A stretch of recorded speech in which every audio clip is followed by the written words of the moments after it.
जब जब सुसर पे और दामाद पे जब जब क्रिटिसिज्म आया तब तब इन्होंने परफॉर्मेंस दी। कल तो इस तरह लग रहा था कि शाहिद अफरीदी जो है शाहिनशाह अफरीदी के अंदर नज़र आ रहे हैं। वो 2013 का वेस्ट इंडीज़ के अंदर ओडीआई जहाँ पे शाहिद अफरीदी ने भी 7 आउट किए थे और शाहिनशाह अफरीदी ने भी कल जो है नेशनल चैम्पियंस कप के अंदर 7 आउट कर दिए।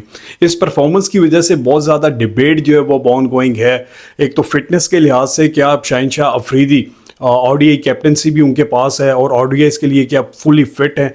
रिदम भी नज़र आया, पेस भी नज़र आई, अपनी परफॉर्मेंस भी नज़र आई और एक जो एक्चुअल लाइन लेंथ पे बॉल करते हैं वो नज़र आया। कोई फ्लूक नहीं था, प्रॉपर तरीके से जो है प्लान करके बॉलिंग उनकी देखने को मिली। और वो वाला शाइन तो नहीं हमें नज़र आया 2021 वाला, लेकिन कल वाली बॉलिंग के अंदर बहुत ज़बरदस्त किस्म की जो है वो परफॉर्मेंस नज़र आई हमें।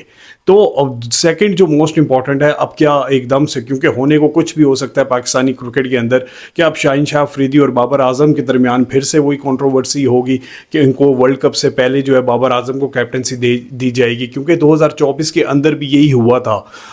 जब वर्ल्ड कप था यूएसए के अंदर तो शाहिनशाह अफरीदी T20 के कैप्टन थे और एकदम से बाबर आजम को जो है वो ले आए थे और आमिर को भी टीम का हिस्सा बना लिया गया था। और कल आमिर ने भी एक स्टोरी लगाई है, एक चैनल ने जो है उनके बारे में स्टोरी अपलोड की about the cricket world cup ODIs के अंदर रिटेन, क्योंकि आमिर भी बहुत ज़बरदस्त किस्म की बॉलिंग कर रहे हैं।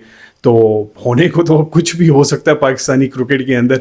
और थर्ड ये कि मोस्ट इंपॉर्टेंट कि अब क्या बाबर आजम भी इस चीज़ को एक्सेप्ट कर लेंगे, क्योंकि बहुत ज़्यादा र्यूमर्स तो चल रहे हैं कि बाबर आजम कह रहे हैं कि मुझे तीनों फॉर्मेट्स का जो है वो कैप्टनसी चाहिए। टेस्ट की तो वो कैप्टनसी कर रहे हैं। अनफॉर्चुनेटली इस टाइम पे बाबर आजम भी इंजर्ड हैं, first test match against England नहीं खेलेंगे, लेकिन अब लेट्स सी कि क्या होता है। लेकिन शाहिनशाह अफरीदी की अगर केस स्टडी उठाएं तो शाहिनशाह अफरीदी इस टाइम फुली फिट लग रही हैं। लेकिन ये अब ज्यादती होगी कि कोई उस इंग्लैंड की सीरीज़ के अंदर जो बॉलर्स गए हुए हैं वहाँ पे एक बॉलर को अनफिट करके शाहिनशाह अफरीदी को इंग्लैंड की सीरीज़ खिला दी जाए, तो ये मेरा ख्याल है कि अनफेयर होगा शाहीन के साथ भी, जो लड़के वहाँ पे गए हुए हैं उनके साथ भी और पाकिस्तानी क्रिकेट के साथ भी। क्योंकि अब शाहीन को अगर एक ओडीआई फॉर्मेट में अच्छा उनको रिदम मिल गया है, क्योंकि एक जीत खाली एक परफॉर्मेंस नहीं दी उन्होंने, एज अ कैप्टन जो है अपनी टीम को टाइटल भी जितवाया। और फिर ये बात होती है कि यार लड़के जो हैं वो डोमेस्टिक क्रिकेट नहीं खेलते, तो उन्होंने डोमेस्टिक का ओडीआई जो फॉर्मेट है वो पूरा खेला है और पूरा टूर्नामेंट खेला है और अच्छे तरीके से खेला है। और मुल्तान में जिस तरह की गर्मी पड़ी थी, उस हॉट वेदर के अंदर बॉलिंग करना आसान नहीं होता, जब आपको जो है कहीं ना कहीं पे क्रैम्प पड़ जाते हैं, कहीं ना कहीं आप आउट ऑफ रिदम हो जाते हैं, कहीं ना कहीं आप फ्रस्ट्रेशन जो है वो आ जाती है आपके अंदर, कहीं ना कहीं बॉडी के अंदर फटीक आ जाती है। तो वहाँ पर जाके जो है शाहिनशाह अफरीदी ने एक मैसिव परफॉर्मेंस जो है वो अपनी दिखाई है। तो मेरा अगर पर्सनली जो है वो चॉइस ली जाए तो मेरा ख्याल है कि शाहिनशाह अफरीदी को ही कैरी करना चाहिए ओडीआई वर्ल्ड कप के लिए, क्योंकि T20 वर्ल्ड कप में भी जब चेंजिंग की थी तो वो डिज़ास्टर हुआ था। और कहीं ना कहीं बॉयज़ के अंदर भी वो फिर ग्रुपिंग आ जाती है। और बिफोर वर्ल्ड कप पाकिस्तान की हिस्ट्री रही है, पिछले जितने भी 8 से 10 वर्ल्ड कप्स उठा लें उसमें वर्ल्ड कप से पहले ही कॉन्ट्रोवर्सी हो जाती है। जिस तरह 2003 का वर्ल्ड कप जो था वो साउथ अफ्रीका के अंदर ही था, वहाँ पे वकार यूनुस कैप्टन थे ओडीआई के पिछले 2 साल से, लेकिन वहाँ पे फिर न्यूज़ ये आ रही थी कि वसीम अकरम को कैप्टन बना देना चाहिए वर्ल्ड कप का। तो मेरा ख्याल है इस तरह की इतने बड़े इवेंट से पहले आप इस तरह की चेंजिंग करें तो वो चेंजिंग जो है वो एक्सेप्टेबल नहीं होती, वो डिज़ास्टर होती है।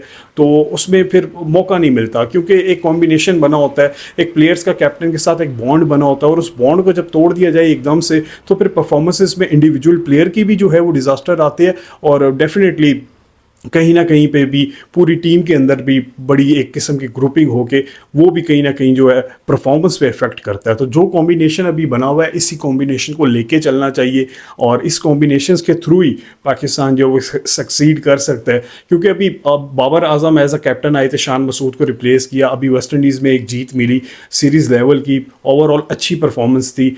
अब जो इंग्लैंड की ये टेस्ट सीरीज़ है ये बहुत ज़्यादा इंपॉर्टेंट है, तो मैनेजमेंट को अब ये चीज़ सोचनी पड़ेगी कि चेंजिंग जो है वो बार बार चेंजिंग करना, एक्सपेरिमेंट्स करना, क्योंकि पिछले 3-4 साल से एक्सपेरिमेंट्स कर करके पाकिस्तान की क्रिकेट का डाउनफॉल आ गया और रियल डाउनफॉल आया है। ये नहीं कि बस 1-2 सीरीज़ से रिलेटेड आया, काफ़ी ज़्यादा हमें स्ट्रगलिंग फेस के अंदर जो है हम लोग फंसे हुए हैं। तो अब मोस्ट इंपॉर्टेंटली जो है वो शाहिनशाह अफरीदी को कैरी करना पड़ेगा। लेकिन इस पर सल्यूट है शाहिनशाह अफरीदी को, परफॉर्मेंस बहुत ज़बरदस्त दिखाई, कैप्टनसी बहुत ज़बरदस्त दिखाई और टीम को जितवाया। और जितने भी बाकी प्लेयर्स थे साहिबजादा फरहान थे, फ़खर जमान थे, शादाब खान थे, साइम अयूब थे।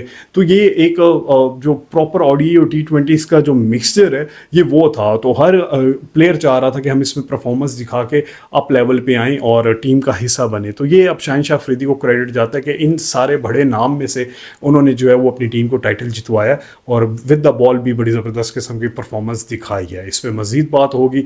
तब तक क्रिकेट कॉर्नर विद हमजा को लाइक कर लीजिएगा, सब्सक्राइब कर लीजिएगा और फॉलो कर लीजिएगा। और आप इस बारे में क्या ख्याल रखते हैं लाजमी बताइएगा। Stay blessed.